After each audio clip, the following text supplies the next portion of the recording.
Hey folks, Tim here and welcome back to Elmendorf Acres. Well, the last few days we have been doing an installation job here in West Ashokan with spruce trees and birches, along with some forsythia and a couple large lilac beds. Now we went with a mixture of classic lilacs, the white lilacs, and then a smaller bush variety of a pink lilac.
So we're not entirely done with the job yet. We've still got a little cleanup work to do, and I've got to finish tweaking the fence. I put this up temporarily just to get us through the weekend. That way no deer touch anything. But you can see our first lilac bed here. In the back, there are 3 of the classic lilacs, and those will grow to be a little bit taller, and they're gonna help block some construction that's going on back here. Now, if you look through here, and right about here you can see those very large oak trees in the distance right there. Now that cluster of 3 is right about where they're going to be putting their house, in between us and that cluster. So they're not taking those trees down, but that's approximately where the construction is going to be going. And the folks in this property here really wanted some privacy from that, and I certainly don't blame them. So what we were able to do was take a native mixture of plants and put them in and kind of get a jump on things. That way they're a little bit more mature before this construction happens. So I'm going to pull out a little bit here and get a little bit of a wider angle of view so you can see what we're doing. And I'm actually watering here this morning as well. So you can see right there, we got that nice fat little spruce tree right in the middle. And that's exactly in line with where their house or the new construction is going to be. And it's from a major window in the house behind me on this property. So they really didn't want to see that. So we put 3 spruce trees. We offset 3 birch trees, multi-stem birches, and they are going to give a little bit of height in the front and give some interest, especially with the different color bark. During the winter, it's nice to be able to see things that have at least a little bit of interest, especially during the winter around here, where, well, it looks like most things are dead. Even though they're not, they're just dormant, but it looks like most things are dead. So we have a lilac bed here, and right here we have another one. And what we did, this one's a little bit smaller than this one over here, but this one, in the back of this one, we did 3 of the classic lilacs, which grow to 9 to 10 feet tall, which is going to give a really nice coverage, but not interfere with the beautiful mature sugar maple here. And then of course over here we have a beautiful mature sugar maple as well. So we didn't want to interfere with either one of those, which is why we picked lilac beds to be close to these big trees. Now, from this point of view, it looks like we are really encroaching on the maples. We actually are not, but what we try to do is fill things in without getting involved with the roots from the maples and not messing with any of the crown of the maples as well. So what we're going to end up doing is these 3 spruces, we're going to be pruning them twice a year just to keep the shape and to keep them from growing to be 50 or 60 feet tall, because we really don't want to do that. We just want a nice coverage from what's happening over there. We will be pruning the birches as well, and of course the lilacs as well.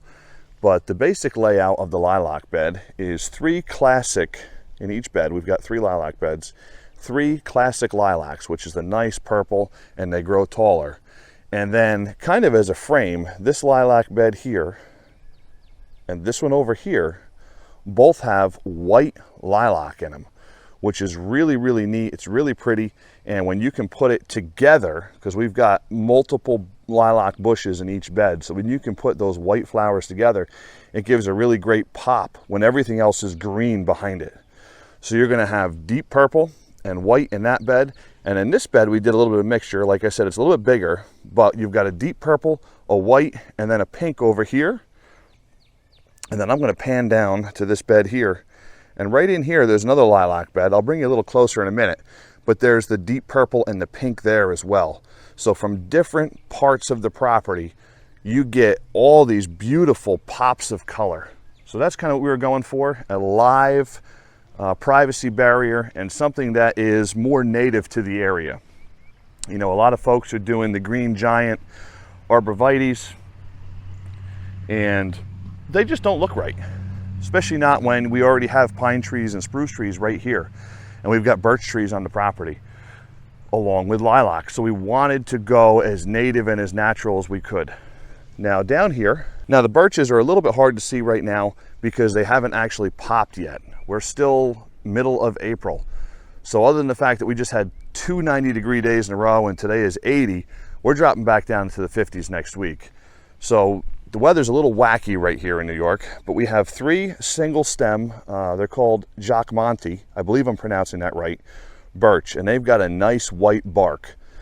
So that gives, during the early season of the spring and during the fall, it gives a nice color of the bark, but also you're gonna have that yellow of the birch leaves in the fall. So it gives a really, really nice aesthetic from the gazebo where the folks sit behind me. So we used a black, very, very heavy wire deer fence. Again, I need to finish installing it. We just slapped it up for the weekend to get things protected from the deer, because I am worried about, especially early on in these plants' lives, the deer getting into them. But you can see how we did a little bit of a raised bed with the lilac. We still need to mulch everything. We need to mulch the trees and mulch the lilacs still. But you can see how we did a little bit more of a raised bed approach, that way we're not digging into the roots from the maple. And we did that above the maple tree as well. So we're gonna shoot for these spruce trees, saying somewhere in the 15-foot range. And we will be able to do that for quite a while, especially when we stay up on pruning them. But back to the fence, we used a very heavy gauge, I believe it's a 12 gauge woven wire. And this stuff is pretty expensive, but it works really, really well. And from a distance, it's kind of hard to see. It's black, but the neat thing about this is you can see right here, see how it dips? It's that little crimp in it. And by them doing that, when they're manufacturing this, it gives this fence a lot more rigidity. It makes it really sturdy. And you can also see that it's not welded. It's actually woven together. So if you look at this, see if we can see it here. I'll put my hand behind it. There we go. Hopefully that works. But if you look at this, you can see how it's woven and not welded. And that allows a little bit of wiggling to happen without the wire actually breaking. So it's a great way to go. Again, it's quite expensive, but it holds up really, really well. And one of the things with fences is many times the installation, the labor to install it, is a very expensive part. So going with a good fence to begin with, a good wire fence to begin with, in the long run is a good investment. Now we've got extremely rocky soil here. Okay, so we are in the Catskills of New York State, and anybody who is around here knows just how rocky it is when you're trying to dig holes here. So I had Glenn on the little tractor, and he was helping us install these. But what I was going to say about the fence is, when you're trying to drive fence posts in this part of the state, it is almost impossible. So we did the best we could to get them kind of in a straight line. That way it doesn't look a mess, because it's not a cheap installation job, and I don't want it to look cheap. My name is on it. We've talked about that with our entrepreneur series, a little bit about doing a good job. And it's something that is very, very important to me. So we do our best to do a very good job all the time. Now I'm going to take a quick spin here and show you. It's a little windy, so I imagine you're going to get a little bit of wind noise on our mic here. But this is the view that we have had from the office, as it were, for the last few days. And wow, is it beautiful. You've got the valley kind of pointing towards Boyceville right there, and then working our way back this way. The beauty of the reservoir is the Ashokan Reservoir. Part of it. You can see more of it from different parts of the property, but this is where we've been working, along with a beautiful mountain view as well. So we've been working hard on this job for the last few days, and I really, really want a good job here. This is a highly visible one as well, but the folks are paying good money, and I really want to deliver on what we promised we would do. So that's something really important. So I'm going to show you a couple things that we do to help ensure survival of our new plantings. So one of the things that we did here, and we've got 6 spruce trees. They are not in a line, purposefully not in a line. But you can see I've already watered this one this morning.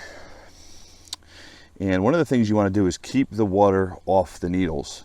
The other thing you want to do is build a little ring. It doesn't have to be huge, but build a little ring around the tree for some water retention. Now, a tree of this size, you want to water about 10 gallons a day right now. So we, like I said, had a very, very dry spell, along with a very hot spell. And we're going into some cooler weather now, which is great for these trees. But you can see where we did a little raised ring around this tree and how it keeps that water in there and drops it straight into the roots. So that's something very important for survival. The other thing that we do is many times when you look at installation jobs, you will see where they did not really sink the trees into the ground.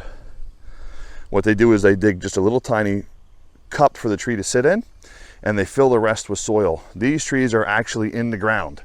So that will allow them to naturalize with the soil that's here. It's really, really important. So that's a couple things that we do to ensure survival. And I'll be coming in Monday to mulch these trees because that'll help retain some of the moisture in those roots as well. Very important to do that, especially when we're going into what has been for us some very warm and hot summers. So those are a couple important things. The mulch especially, and the watering when we're going into hot and dry summers. We want to make sure that whatever water we put on these doesn't get wasted and just evaporate out. So one of the things that we try to do when we come on a property is to look at the plantings that are already on the property. What do the people like? What don't they like? And what grows well right here in this area? Now we're in zone 5. Technically, we're right on the verge of zone 5A and 5B, depending on the altitude that we're working. But that being said, just because you're in zone 5 doesn't mean that things that usually grow in zone 5 do well or flourish where we are. So there's a couple reasons we would look at what's already on the property. Number one is, what do the deer eat and what don't they eat? Because this is about 5 miles from my house, and 5 miles makes a big difference in a deer diet. As funny as that sounds, it's true. So we look at what has flourished in this area, both in wildlife, along with the fact that this is a little higher altitude, or it's a little bit drier, things like that. So we look at what is already on the property for those reasons. The other thing that we want to do is try to match. We try to match what's already here.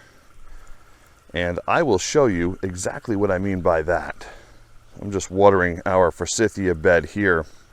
So we put in some forsythias yesterday. This was the last thing that we did on this property. We had 15 yards of dirt and a couple deliveries dropped there. And we reseeded that. I've got to put some straw on it on Monday. But as I back out here, and you can see a little bit of what this property is like. You've got the road with my truck right there. But as we look back this way, you can see that they already have some forsythia. And then back towards the house, they have lilacs on the property already. Then they have a willow tree here. And what we tried to do was to block the road a little bit. That was part of this plan for this particular cluster here, was to block the road. And we kind of brought it in a little bit of a curve, a little hard to see with the camera. We brought it in a little bit of a curve. And that way we don't have straight lines. It looks a little more organic and natural. So looking out this way, you can see the pine trees in the back, along with some of the mountain view. But then as we pan over towards the neighbors, you've got cedars, and we have the same spruce that we planted back by the neighbor's house. So we were able to tie in what was already here. And that's one of the reasons I like to look at what's on each property. Because sometimes something that grows well here won't grow well 2 miles away. And one of the nice things about working in the same town, the same, say, 20-mile radius, is that you do get to learn what works well and what doesn't, but each property is a little bit different. So what I was saying about capturing what's already here is very important. And you can see where we tried to tie that in a little bit. So along the road, we've got our forsythia bed that we just planted, and then we tie into the green here, which is with the green behind it. And then we work our way here where we have lilac beds, which work with the lilac beds behind me. And we've got our spruces, which work with the spruces on the neighbor's property. And then of course we have the birch, and they don't have a lot of birch on this property, but they do have some, and it stands out really, really well, especially early in the year when nothing has leafed out yet. So you can see in the distance back here, you can see through the woods that birch and how it pops against the other colors. And even now with those really light green clusters, right now, believe it or not, are sugar maples. So right now you can look out and see where there are groves of sugar maple, which I will say makes me a little jealous, because I look at something like that across the reservoir over there, and you can see that nice grove of sugar maple over there. And then there's another one over here across the reservoir, right over in there. But you can also see how along the field here, because this is a field that drops down, they have an enormous amount of sugar maple. So those were a couple of our thoughts from the installation job. Overall, it went very, very well. I'm very happy with how it went. It was very successful. We didn't really hit any snags other than the fact that we were working in 95-degree heat the one day and 92-degree heat the second day, which for the second week of April is absolutely insane. One of the reasons that we install our plantings in April and May is so that we don't have the root balls exposed to that amount of heat. So unfortunately, we are a little bit tied as far as when the nurseries have their stock and when they're digging their stock. So as soon as these things got dug, we brought them here and we got them straight into the ground. Now, as we were digging yesterday, the ground was very cool. So as soon as we put these root balls in the ground, they cooled down right away. And of course we are watering them. If you're a landscaper doing an installation job, or if you're a homeowner doing an installation job, you really, really, really need to think about what you're gonna do for water. Because if you don't have that figured out, you're gonna be in a whole lot of trouble in a real hurry. So on this property here, we've been guaranteed that the well is in really good shape, and they actually have 2 wells. So we should be good here. But with this level of an installation job, if you figure that we did 12 spruces and 6 birches at a minimum of 10 gallons each, that's 180 gallons you need to water that. And then we put in 27 lilacs and either 9 or 12 forsythia. So you need a lot of water. You need every bit of 300, if not 400 gallons of water every time you're here watering. And right now that is daily, so that's a lot of water. Now we have the ability to haul in water, and we do it a lot. We did it last year for sure. We brought in 600 gallons at a time or 550 gallons at a time. And we did a lot of watering for folks last year because of the drought. I'm sure you can imagine when you have this level of an installation job, the last thing you want to see from a homeowner standpoint and from my standpoint is the last thing I want to see is all this stuff die. This is a massive investment in your property, and you don't want it to die. So whether you do 1 tree or 100 trees, think about the water. It's important. You're going to need it. And one of the ideas behind doing native plants and native trees, native shrubs, is that they already do okay in our area. So by using birch, which is already right here, we know they do well in this area. By using this particular variety of spruce, they do well in this area. And because of that, they can deal with the climate and the microclimate in your little area. And they can deal with the lack of water or too much water at times. That's all for today, folks. Thanks for watching. Please like, please subscribe, and please share.